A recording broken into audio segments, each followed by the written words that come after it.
Have you figured out your niche? Are you helping adding value to other people's lives? Then you're in the right place.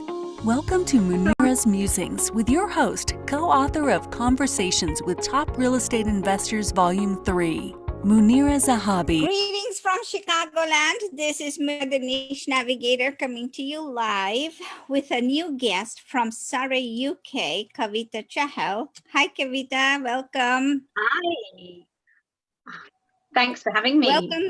Welcome to Munira's Musings.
and we have a wonderful lineup of speakers that are coming and going to share their journey to their niche. Welcome, Kavitha. Thank you.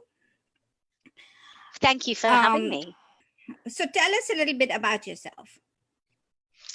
Okay, so if I talk to you a little bit about, I think the niche, to be honest, because that's what you do, and I think it might be the best place to start, of how I found my niche. Everyone is a work in progress, aren't they, as they go through their life. I think I have now started working with young women, 29 plus, who are educated and ambitious, teaching them how to connect to their compassion and problem solve from that place in order to make more decisions creatively and progress. So that's what I do now. And it's sort of started with working in the corporate sector, really. I mean, I studied biochemistry at university, biochemistry, medical biosciences, and worked at St. Bart's immunology department, realized that was absolutely not for me. Sitting in a lab testing bloods all day was really not my thing. And so I went and did an MBA because I had no idea what else to do with myself. So I thought, at least if I did an MBA, it kind of opened up different doors because it covered a variety of subjects. Anyway, so I fell into working for technology marketing companies. So I worked for Frost & Sullivan, which is market research, CBS, which was not, well, all my clients were tech clients. And really, it was just business development that I started working in. And in the process of that, I started doing NLP because I was just fascinated by it. And I thought, oh, let's try and use this. And, you know, it was really useful to use with clients anyway, to do some coaching, especially when you work in business development. So I started with the NLP and did NLP Master Practitioner, and then went and did clinical hypnotherapy because I started actually coaching private clients too. So it wasn't just using the NLP in a work setting, it was actually using it privately for coaching. And then I realized actually I needed to add to the toolbox. And so in 2009, I started coaching business leaders or leaders of teams, and it was all around compassionate leadership and working on the compassionate communication piece to really kind of address the issue of the toxic work environment, you know, and to help business leaders get more engagement out of their teams, right? And have more creativity. And so you had these team leaders that were complaining of there's really high staff turnover, there's, you know, there's all these things that we're not making enough money, there's not enough profit, people aren't motivated enough, and there's like a real downer in the workspace. So it was that space that I started in, and I did that until, you know, 2015. I decided to leave my corporate job and focus on the coaching piece, and that's when I wrote my book Compassionism.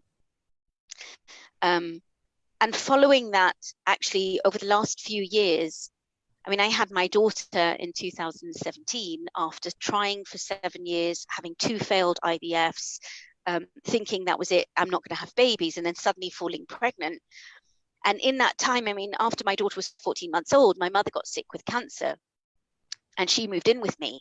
And so the focus somewhat shifted because I was then living in a multi-generational household, looking after my daughter, looking after my mum, trying to run a business at the same time, and thinking, okay, well, what happens now? So I hired a business coach because I knew that my focus was shifting from the compassionate leadership piece because I wasn't so involved in the corporate space anymore. It didn't feel right to me because suddenly I was with this older woman and my younger daughter and thinking, where does this fit into my life, and who do I most connect with really authentically?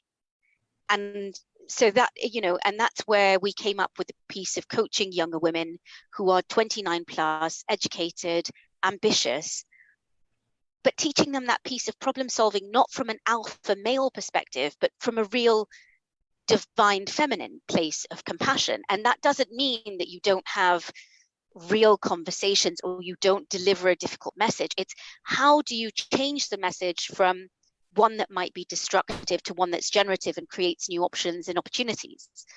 So it's a lot of that sort of being the coach, but also being a trainer, right? So almost a teacher of here's a methodology and a framework, if you like, of problem solving.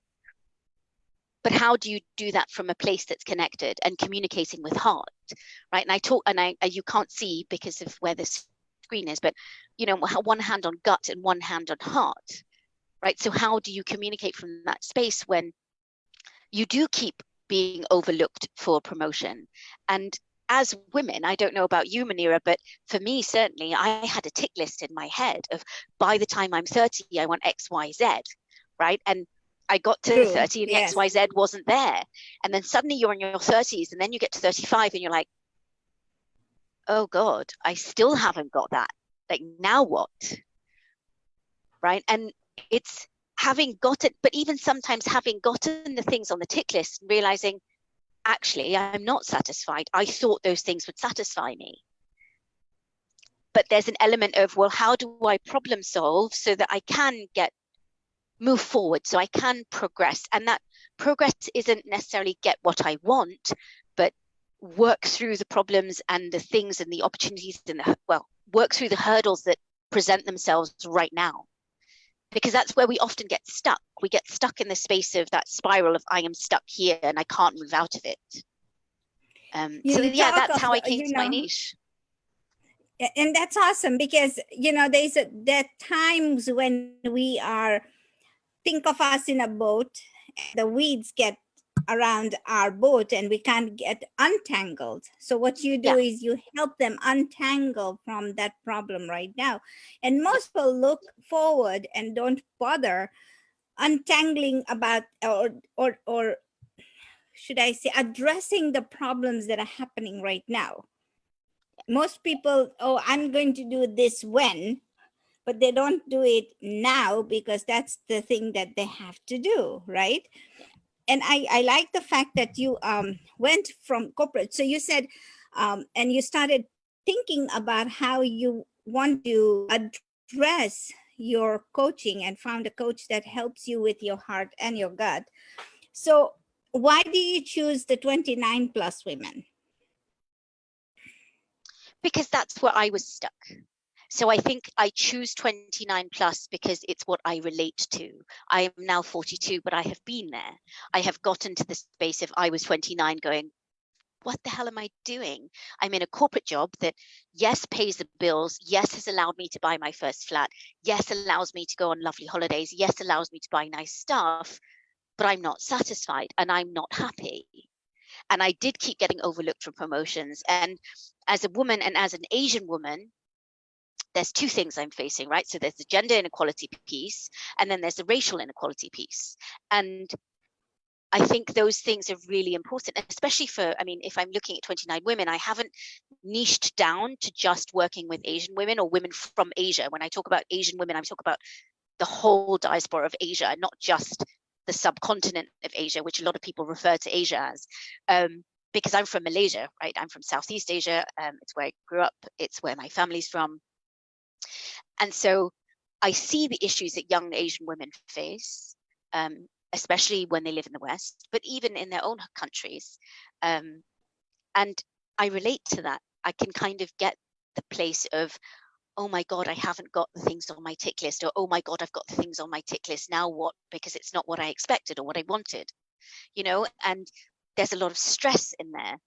And it's funny because this is a central theme, and I did a video on this a few weeks ago talking about the things you can control, right? So I've got this little post-it from a video I did the other day of these are the things I can control and these are the things I can do nothing about, right? I can't necessarily change the outcome of something, but I can take action steps towards it.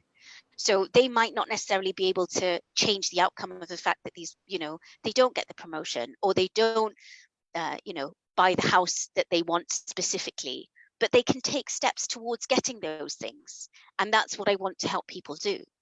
You know, Forbes did a study about, I want to say 8 years ago, and they said that almost 64% of people, not women, just people in general, are not happy where they are at in life.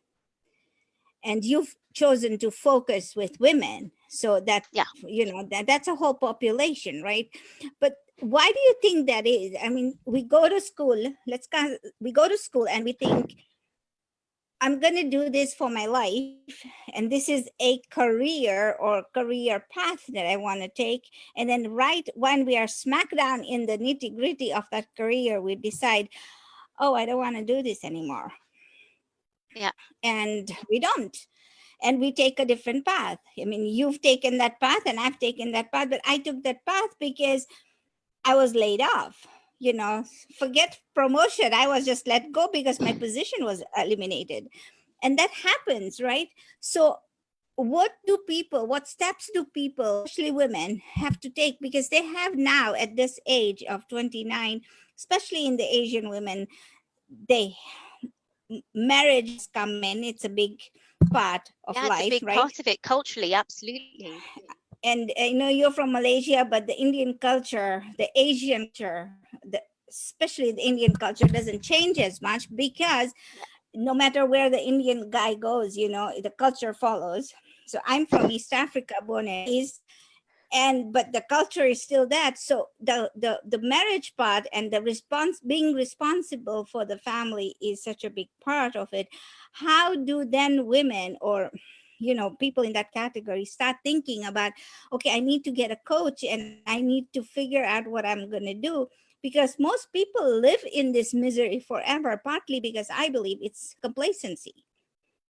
Like you said, it pays the bills and it takes care of the monetary situations, but it doesn't help the heart. So here's the thing. I think the niche of women that I work with are women who, I mean, yes, you're quite right. In, like, if I'm just focusing on subcontinent Asia, there is a cultural thing of you have to get married. Like, you get to 30 and you're like, well, aren't you married yet? And you'll have everyone asking you these ridiculous questions. And you're like, because I didn't want to, or I haven't met the right person, or I'm not just going to marry anyone, and so there's that element to it. But there's also the women that I typically work with are women whose careers have been very important to them. They're very ambitious. They are educated to at least degree level. So they've got that kind of that drive, right? It's like, this is because I can relate to it. I can relate to that pull of, I have an ambition of a career and building something of my own in the world. And then there's the other part of it, which is the expectations of having a home and a family, and, and all of that pressure that gets put on you. So I think for Manish, going back to your original question, why choose women and why choose women in this age range, is because I get the pressures, and I understand them and can relate to that. And going to your other question of how do people actually choose to get a coach? Some people never will, because they like being in the problem state, because some people are genuinely addicted to being in problem state. And that's okay, because that's where they choose to be. It's the women who actually identify, actually, there is a problem and there is a pain in my life that I can no longer tolerate and don't want to tolerate anymore, that then say, okay, now I have to do something about it. Whether it is to get free coaching online, whether it's to talk to their friends, that's usually a start, right? To then go, okay, what can I do? To join, whether it's joining a Facebook group, or even looking online or getting a recommendation for a coach or trainer. Very often I say to people, look, it doesn't matter who you work with, start somewhere. Start with a therapist if you have to, right? Unpick some of the stuff. Just start somewhere. So let me ask you this. What if they start something and they, because you've met people like that, they're seeking a different version. You found these people, somebody who can help you, but they don't want to take the next step. What do you tell people who are stuck in that complacency? I will talk to them about what I can help them with, but the reality is it has to come from them. If somebody is stuck in that place and they're not ready to move forward, I could talk to them till I'm blue in the face. If they're not ready to go there, they're not ready to visit that place, because it's frightening, because change is absolutely terrifying. Because like I said, we're You're so right. addicted to that circle, and it's so terrifying to make the change. Because how many times if I look at myself, go, I know I need to do something, but I'm too scared and not ready to. And I very often go to that place when I'm ready to address it. Because actually for me, staying working with the corporate sector would have been easier. It would have been easier, Yes. but it no Yes. longer felt right. Right? When something feels, and this is what I'm talking about when I talk about the compassion piece, right? If you can learn to connect to that space inside of you that is steadfast, then actually you begin to recognize the things that aren't right in the rest of you, to go, something's not right here, it's not sitting well, it doesn't quite fit, and I need to, knowing that sometimes you can't do it yourself, you do need external help, someone to ask you the right questions or challenge you in a way that you need to be challenged. It scares you to Yeah. death because you don't Yeah. know. So those people who say, I want to change, I have to change, but I don't know how to. What do you tell people in that situation? I would tell people, hire a coach. It doesn't have to be me, it could be anyone. Work with somebody that asks you the right questions, or get a mentor. Because very often we don't, like, I get to a point sometimes where I'd be stuck, and I'm just, but that question of, oh, I don't know how, I don't know what to do, is often quite lazy. It's actually quite lazy, because it's almost saying to yourself, oh, I don't know how to, so I don't have to, so I can just stay where I am. Okay. Because it's actually, those questions often come from a place of fear. Yes. Because it's that you have to do the work. And so there's a couple of things, right? There's the commitment piece. If you commit to making a change, you have to take action, and you have to keep doing it. And it doesn't matter how small the baby step you take. It could be one small thing a day. It could be one small thing a week. It doesn't matter. But committing to doing that is hard, because quite frankly, very often we're quite lazy. Because Yes. there's also the thing of better the devil I know. And sometimes when we make changes and we work on ourselves, the system around us recalibrates to try and push us back to where we were, especially other people, right? Because they almost go, well, why is she changing? She's getting all this therapy and she's this coaching, and suddenly she's, I don't know, more confident or more able or has more self-esteem. And if you've got a partner that is not used to you being that way, it terrifies them, and it changes the balance of your relationship. And often we want to stay in balance. It's just the way we are as humans. We try our level best to keep things in some kind of equilibrium. So when you change, this has to change too. And if it doesn't, then there's a disconnect, and that can cause that, so it's not just a simple thing of, let me just get a coach or a therapist to change, but actually you have to be aware of, when you make those changes, what's the impact of that change on your life? Who else is involved in that, and who else is it going to impact? Because it's not just you. It's never just you, because we're part of a system. Whether we like it or not, we're part of a wider system. No, you're right. Thank you so much. So what are some of your success habits that you do every day that keeps you on track with compassionism? Oh dear. I'm not going to lie, there are days where that's challenging for me too. Because, as I mentioned before, I looked after my mum 17 months, and she had cancer, and she passed away in January on the 31st. And a month after my mum passed away, my dad was diagnosed with small cell lung cancer. And as we speak, he's in the hospice, and he's not well. And he was living with me for the last 5 months. So it's been challenging, and to find that place of compassion and so here's the challenge, right, for everybody else, because if it's and here's the authentic piece.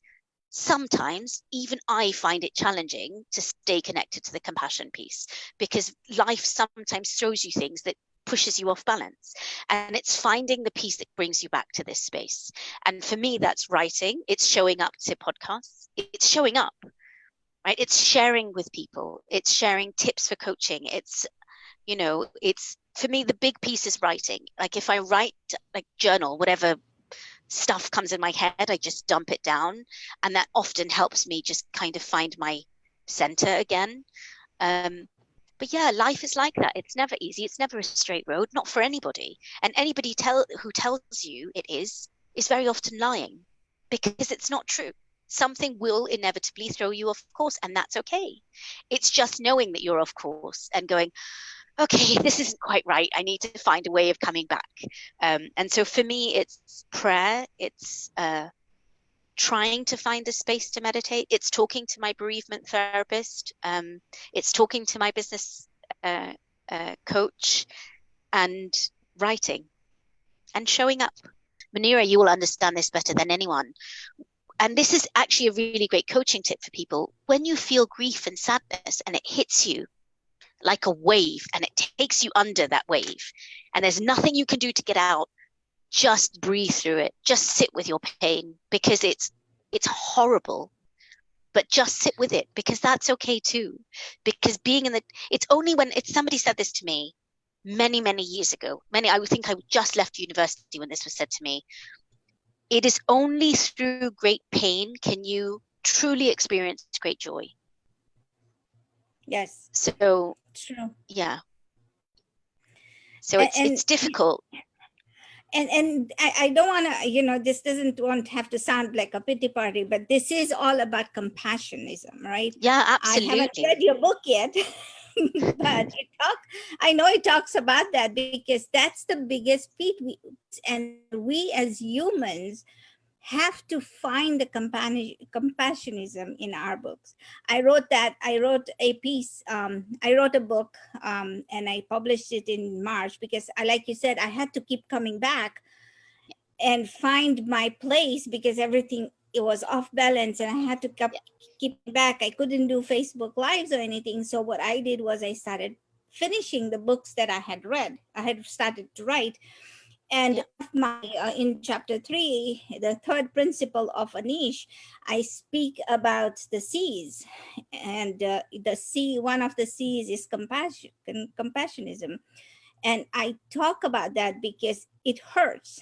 And most time, when you're uncomfortable and it hurts, that's the time when you're growing. And I believe that so much. But you have to have that piece to finish the puzzle of life, if it ever gets finished. Because it's piece each time. There's a piece actually that I think you might like. It's I can never pronounce it, Katsugi. It's when the Japanese, when there's a piece of pottery that's broken, and they put the pottery back together with gold. And they use, and I do say this a lot, and I think in every podcast I've done, I've mentioned it, but it is about, it doesn't matter if you're broken. It doesn't matter if the problem is awful. How do you take the time? Because that takes passion, and it takes time, and it takes patience to put that broken piece of bowl back together and to make it something beautiful again. Thank you so much for sharing that. That means a lot. Yeah, I've read about that, but how to put that in perspective of a life, that it takes time, it takes work. Yeah, of course it does. How do people get in contact with you? Well, I think my Facebook page is probably the best one at this point. It's I'll put the link I'll share the link to that, if you don't mind, in the comments under the video, for Compassionism Facebook page, because that's usually the best way. Also, because the website is under construction. I built it myself years ago, and I am not a techie person. It's absolutely, I'm not going to lie, it's pretty pants, to be honest. It's not very good. I have found someone to do it. I just see there's another thing. I just need to commit to doing it, but there's the fear, right? The fear of, oh God, I've got to commit time to doing it and changing it, but I will get there. So yes, so that's the next step, I think, redoing the website. But until then, I've got the Facebook page. Okay, awesome. And your book, how do people find your book? Right, so Compassionism is, if you're in the UK, it's on the amazon.co.uk. It's on Blackwell's and Waterstone's websites. They're bookstores in the UK.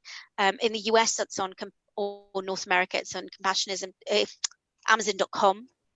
I think it's on there's other ones, Book Depository or something like that in the US. I don't know. Okay. but definitely on Amazon.com. The other book that I contributed to this year was called Uplift. I contributed a chapter to that, so that's quite exciting. But that was written in the time of pandemic. It was stories to inspire and poems and quotes, and I did a coaching piece on love. So it's just one chapter. So I can't claim it as book number 2. It's just a chapter in a book. Thank you so much for being on my show. I Thank appreciate it you. very much. Take the first step. Just start somewhere to change the complacency that you felt for a while and be in vibration, because that's when the energy is most active. And just start being be in vibration so that you can make the change that you are wanting, because everybody here right now wants a change. But whatever is happening in your life, if you need a coach, just look us up, and whoever, like Kavitha said, it doesn't matter who you choose, but find somebody that's going to appeal to you, that connects with you and helps you grow, because that's the biggest thing. You can't have somebody who just says yes to you. They're not a therapist, but a coach then pushes you to a limit that allows you to find your own strength. Absolutely. So with those last words of wisdom, thank you so much for watching our show. And Thank please you. like and share and subscribe to our channel. Thank you. Bye, Kavitha. Bye, Munira. Thank you very much. Thank you for listening to this episode of Munira's Musings with your host, Munira Zahabi.